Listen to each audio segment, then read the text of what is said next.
পাকিস্তানকে 6 উইকেটে হারিয়ে হোয়াইট ওয়াশ করে নাজমুল হোসেন শান্তর দল।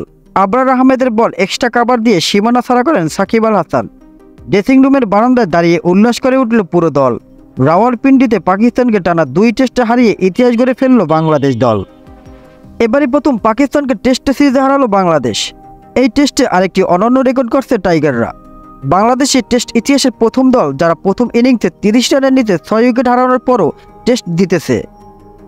পাকিস্তানে দেওয়া 185 রানের লক্ষ্যে সতর্ক পথে 4 উইকেট হারিয়ে স্পর্শ করে নেয় লাল সবুজের প্রতিনিধিরা। নাটকীয়তায় ভরা টেস্টে প্রথম ইনিংসে 274 রান করেছিল স্বাগতিকরা।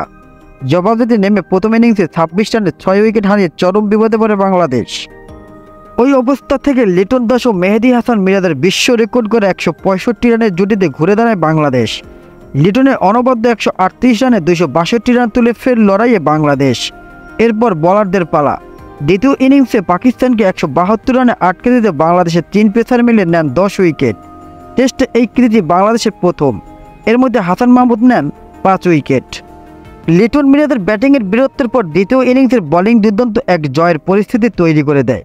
সেখানে হাসানের পাশাপাশি বড় ভূমিকা তরুণ পেসার নাহিদ রানার। এই সিরিজের আগে এমন ফলের প্রত্যাশা খুব বেশি কেউ করেনি। তবে দারুণ প্রস্তুতি নিয়ে পরিকল্পিত ক্রিকেট আর নিখুঁত প্রয়োগে এসেছে অবিশ্বাস্য এক ফল।